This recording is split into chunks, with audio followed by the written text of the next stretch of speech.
허락하신 하나님의 말씀은 베드로후서 3장 14절로 18절까지 말씀입니다. 그러므로 사랑하는 자들아, 너희가 이것을 바라보나니 주 앞에서 점도 없고 흠도 없이 평강 가운데서 나타나기를 힘쓰라. 또 우리 주의 오래 참으심이 구원이 될 줄로 여기라.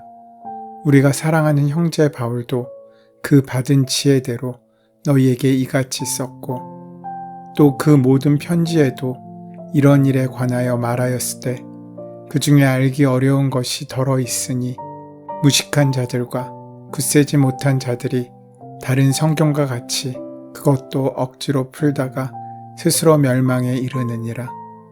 그러므로 사랑하는 자들아, 너희가 이것을 미리 알았은즉 무법한 자들의 미혹에 이끌려 너희가 굳센 데서 떨어질까 삼가라.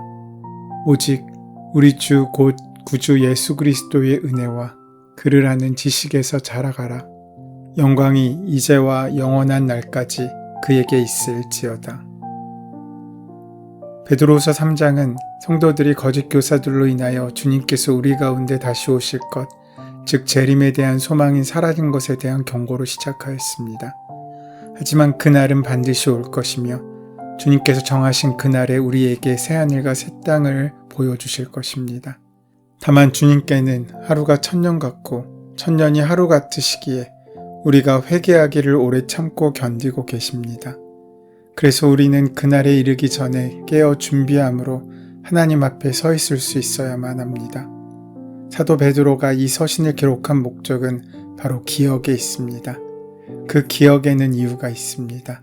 그 이유를 베드로후서의 마지막에 명확히 기록하고 있습니다. 사도 베드로는 14절에서 이 편지를 받는 성도들을 사랑하는 자들아 라고 거듭 불렀습니다. 이것은 성도들을 향한 그의 사랑을 드러내고 있습니다. 사도 베드로는 사랑하는 자들아 라고 하는 표현을 자주 사용하였습니다. 거짓 교사들은 물론이요, 그들을 추종하는 사람들과는 분명히 대조되는 동시에 형제들을 향한 따뜻한 사랑의 마음을 지니고 있음을 나타냅니다. 사랑하는 자들아, 내 사랑하는 형제들아. 신약성경 서신서를 기록한 다른 기자들도 이러한 표현을 종종 사용하곤 하였습니다. 환난과 핍박 가운데 고통받고 있는 믿음의 형제들을 위로하고 싶었던, 또한 홀로 고난 가운데 버려진 것이 아니라 함께 이 길을 걷고 있는 믿음의 동지들이 있음을 알려주고 싶었던 것입니다. 주의 종들은 성도들을 사랑하며 그들을 위해 하나님의 말씀을 전하려 합니다. 베드로는 이들이 미혹에 이끌려 굳센 데서 떨어지지 않기를 간절히 바라였습니다. 무법한 자들은 본문의 앞선 부분에서 계속해서 경계하고 주의하고 있는 거짓 교사들을 말합니다. 이들의 술수와 미래의 멸망을 이야기하면서 계속해서 경고하고 있는 것입니다. 아무리 성도라고 하여도 무법한 자들, 미혹하는 자들, 거짓 교사들과 가까이 한다면 이들에게 미혹되기가 쉽습니다. 그래서 가까이 하지 말라고, 거리를 두라고 그렇게나 이야기하였음에도 불구하고 많은 성도들은 이들에게 미혹되어 예수 그리스도께서 세우신 신앙의 반석 위에서 떨어지기도 하였습니다. 미혹에 이끌리다라는 것은 잘못 가운데로 현혹되어 간다는 것을 의미합니다. 군중 사이로 섞여서 그냥 흘러가는 대로 자기도 모르게 그곳으로 이끌려가는 것입니다. 미혹되지 않으려면, 굳센 데서 떨어지지 않으려면 정신을 차리고 깨어 있어야만 합니다. 베드로는 너무나 안타까운 마음에 이 서신을 통해 말하고 있습니다. 그러므로 사랑하는 여러분은 이 사실을 미리 알고 불의한 자들의 유혹에 휩쓸려서 자기의 확신을 잃는 일이 없도록 주의하십시오. 베드로는 자신이 이 땅을 떠날 날이 이제 멀지 않았음을 알고 있습니다. 그래서 성도들을 향한 애틋한 마음을 가지고 그들이 이미 듣고 배워서 알고 있는 바를 훗날에도 잊지 않고 생각할 수 있도록 애를 썼습니다. 밤이나 낮이나 주님 생각으로 잘 때나 깰 때나 우리와 함께 하시는 그 주님을 생각하며 믿음의 반석 위에 온전히 서 있기를 간절히 바라였습니다. 이제 성도들은 깨어지기 위하여, 준비되기 위하여 반드시 기억해야 할 것이 있습니다. 먼저 점도 없고 흠도 없어야 합니다. 흠이 없다라는 말은 구약시대의 제물로 드려지는 짐승은 물론이고 제사장에게도 요구되는 것이었습니다. 신약성경에서 이 말은 베드로가 예수 그리스도를 표현한 말입니다. 베드로전서 1장 19절 말씀에 오직 흠없고 점없는 어린 양 같은 그리스도의 보배로운 피로 된 것이니라. 베드로 사도는 거짓 선생들을 바로 이 점과 흠이라고 묘사하였습니다. 본문 13절의 상반절의 말씀에 보시면 불의의 값으로 불의를 당하며 낮에 즐기고 노는 것을 기쁘게 여기는 자들이니 점과 흠이라 라고 말씀합니다. 우리에게 바로 이 점과 흠이 없어야 합니다.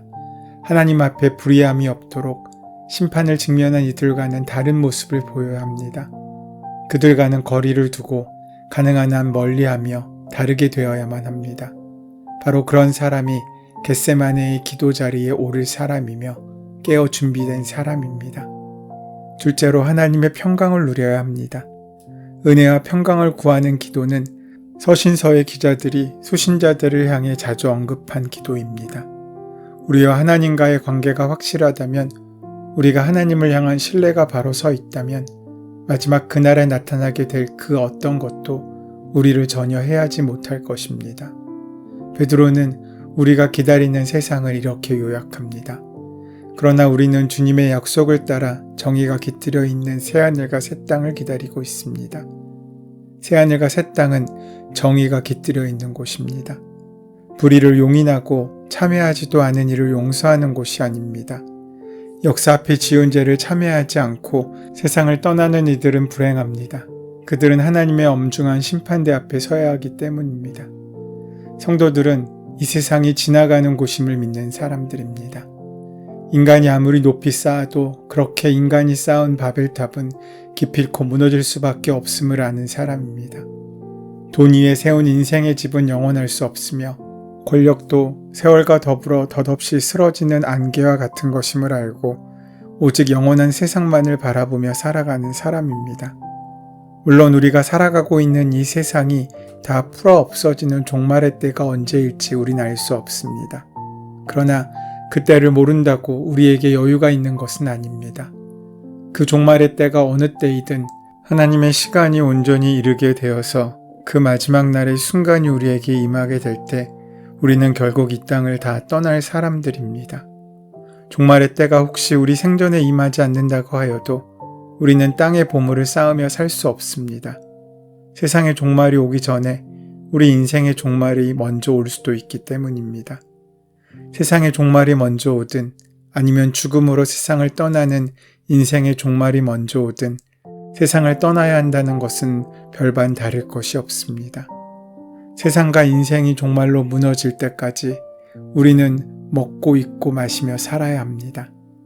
세상과 인생이 무너질 것이라고 그동안의 삶을 철저히 무시하고 아무렇게나 먹고 아무렇게나 마시고 아무렇게나 사는 것이 잘 사는 것일 수 없습니다.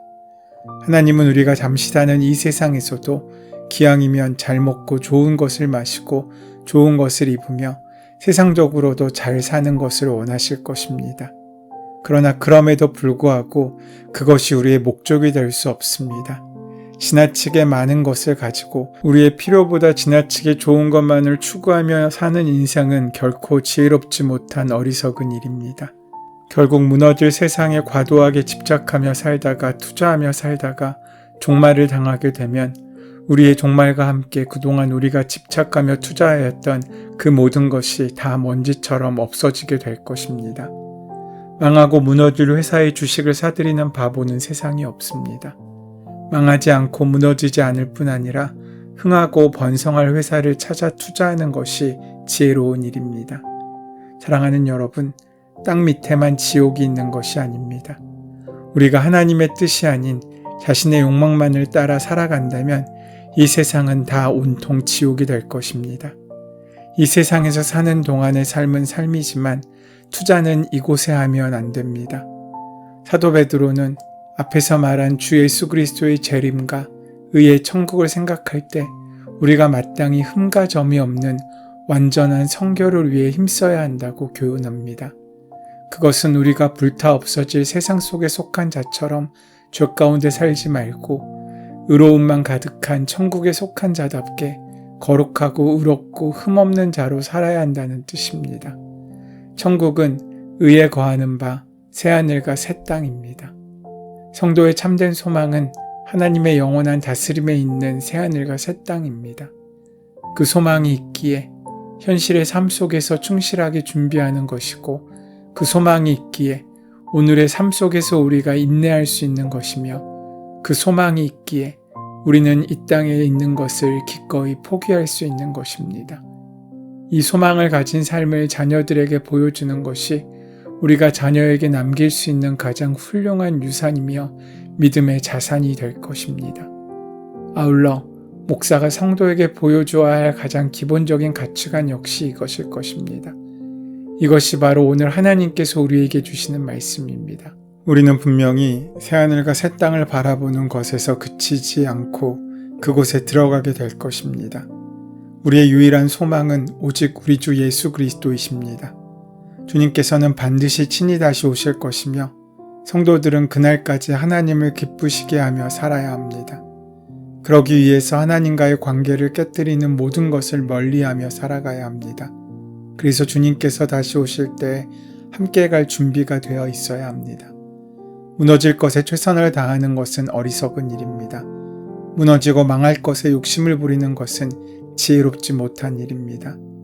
그러하기에 너무 먹는 것, 입는 것, 마시는 것에 욕심을 부리지 마십시오. 너무 세상에 재산을 쌓아놓고 늘리는 일에 집중하지 마십시오. 영원한 것을 바라보고 새하늘과 새 땅을 바라보며 그곳에 보물을 쌓고 투자하는 사람이 될 수 있어야 합니다. 그러면서 이어지는 15절 말씀입니다. 또 우리 주의 오래 참으심이 구원이 될 줄로 여기라. 우리가 사랑하는 형제 바울도 그 받은 지혜대로 너희에게 이같이 썼고. 여기서 오래 참음은 사랑이 가지고 있는 속성 중 하나입니다. 오래 참는 가운데 사랑으로 용납하는 것입니다. 얼마나 긴 시간이었는지 보다는 다른 모두가 참지 못한 그 순간에도 침착함을 잃지 않고 휘둘리지 않는 것입니다. 하나님께서는 오래 참으심으로 죄인들이 회개하고 돌아오기를 기다리십니다. 그리고 포기하지 않으십니다. 왜냐하면 우리를 한없이 사랑하시기 때문입니다. 바로 우리의 모습을 보더라도 그렇습니다. 이렇게나 초라하고 비참한 죄인된 우리가 하나님을 믿을 수 있는 것, 예수님을 그리스도로 고백할 수 있는 것은 바로 주님의 오래 참으심 때문이었습니다. 하지만 지금 우리의 모습은 부끄럽기 그지없습니다. 주님께서는 우리를 향해 그렇게나 오래 참으셨는데 우리는 하나님 앞에 기도하면서도 기도가 이루어지지 않는다며 포기하는 모습을 보이기도 합니다. 하나님께서는 때론 우리가 견딜 수밖에 없는 상황을 만드셔서 우리가 오래 참을 수밖에 없도록 만드시기도 합니다. 우리는 이 과정을 통해 하나님께서 계획하신 그 무언가 오래 참는 것을 배울 수 있습니다. 겟세마네 동산에 오르셨던 예수님께서도 피땀 흘리며 기도하셨지만 결국 거절당하는 아픔을 견디어내셨습니다. 그러나 그 아픔은 하나님의 큰 구원 계획 가운데 반드시 필요한 아픔이었습니다. 신실한 그리스도인으로 주님 앞에 점도 없고 흠도 없는 평강의 사람이 되기 위하여 이 눈물의 골짜기를 기쁨으로 나아갈 수 있어야 할 것입니다. 참된 성도는 우리를 유혹하는 세상의 미혹 가운데 빠지지 않고 오직 주님을 향해 자라나며 마지막 그날을 소망하며 살아갑니다. 이 마음을 담아 18절 말씀으로 베드로 후서를 마무리합니다. 오직 우리 주 곧 구주 예수 그리스도의 은혜와 그를 아는 지식에서 자라가라. 영광이 이제와 영원한 날까지 그에게 있을지어다. 구주 예수 그리스도의 은혜와 그를 아는 지식에서 자라나는 것, 이것이 사도 베드로가 남긴 유언과도 같은 권면입니다. 우리는 그러면 사도 베드로의 그 마음에 합하여 우리에게 주어지는 매일매일 하루하루를 귀하고 잘 살고 있습니까? 우리의 삶은 주님을 향하여 자라나고 있습니까? 아니면 여전히 이 땅에 묶여 있습니까?